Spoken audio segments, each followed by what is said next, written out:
Boa noite. Boa noite aos ouvintes, obrigado pelo convite. Na verdade, o presidente Bolsonaro não falou expressamente que todos devem voltar. O que ele fez foi fazer uma análise sobre a possibilidade que vai acontecer com o nosso país se todos decretarmos lockdown geral. Então, é mais ou menos na linha do que o Mandetta falou hoje. Na verdade, eles não falaram nada diferente um do outro. O presidente Bolsonaro está com a preocupação em relação à economia, a um surto de desemprego que pode acontecer no nosso país. E o ministro Mandetta também fala, quando ele diz que não é hora de decretar esse lockdown, ou seja, de um isolamento completo da população e que isso tem que ser feito em blocos, ambos estão falando a mesma coisa. De uma forma geral, a gente não pode parar completamente o Brasil, senão quem está em casa daqui a pouco vai ficar sem comida para abastecer a sua própria residência. Então, quando a gente fala em fechar tudo, vão fechar também os supermercados, vão fechar os restaurantes para que as pessoas não comam. O que o presidente está tentando explicar para a população a gente precisa achar um meio termo. E um meio termo por estado. A gente não pode simplesmente ter governadores que fecham todas as rodovias, que fecham acessos entre uma estrada e outra. Hoje a gente encontrou dificuldades de pessoas que queriam vir de Goiás para Brasília para trabalhar. Então, o que a gente não pode é ter esse fechamento geral. Então, se a população mais jovem puder voltar ao trabalho e evitar uma derrubada da economia, a gente vai salvar vidas. Está provado cientificamente que existem números para provar que a cada 1% que o desemprego sobe no país, crescem em 31 mil o número de mortes por ano.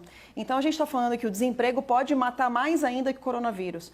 Há uma preocupação com o coronavírus? Bom, eu tenho. Eu tenho um pai que tem diabetes, eu tenho uma mãe com mais de 70 anos, então eles precisam ficar em isolamento. Mas se eu parar de trabalhar, se meu marido parar de trabalhar, se meu filho parar de ir para o colégio, a vida precisa continuar acontecendo. Esses idosos que precisam estar em casa, eles precisam comer.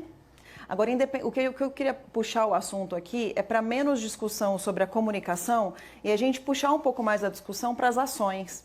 Nós tivemos aí, nos últimos dias, mais de 600 bilhões de reais enviados do governo para ações em todo o Brasil. O Amapá, por exemplo, dentro dos estados do Norte e Nordeste, foram contemplados com mais de 8 bilhões de reais para cada estado em média. Então, a gente vê que o presidente Bolsonaro está tentando resolver as coisas com ações. Eu acho que uma ou outra frase colocada fora de contexto, ou talvez que ele não soube se expressar bem, como disse o vice-presidente Mourão, é uma coisa da comunicação. As pessoas podem até criticar essa questão, mas o fato é, mais de 600 bilhões de reais estão sendo injetados na economia por intervenção do presidente da República. Eu acho que a gente precisa se conter a isso, se ater a esses atos, também a composição do ministério, que são todos ministros técnicos. Então, se hoje a gente tem um ministro Mandetta ali para poder fazer as atitudes corretas, um ministro Tarcísio, Paulo Guedes, ministros com essa visão e essa preocupação no todo, né? E como disse o ministro Mandetta há pouco, temos que ser menos ideológicos e mais, até como falou o senador agora, nos unir em torno dessa batalha. A gente não teria esses ministros todos técnicos se não tivesse sido o nosso presidente Bolsonaro de parar de lotear os ministérios e colocar a gente técnica naqueles lugares. Então, eu acho que a gente tem que se ater muito mais às ações do governo e menos a detalhes de comunicação. A oposição está errando, senador, ao minimizar os atos do presidente. Ontem o presidente, de fato, vem anunciando nos últimos dias um pacote de ações aí para os estados e municípios. Está faltando valorizar esses gestos? Bom, primeiro só uma pequena correção. Eu acho que não são 600 bilhões. O que foi anunciado há pouco foram 600 milhões. E para o Amapá não foram 2 bilhões, são 2 milhões. Quem dera outrora fosse o valor dessa natureza. Foram 600 bilhões de reais, com B de bola, B de Brasil, e 88,2 bilhões de reais no dia 23 de março, anteontem, enviados para todos os estados da federação. Então, não estou falando em milhões, Randolfo, estou falando em bilhões mesmo.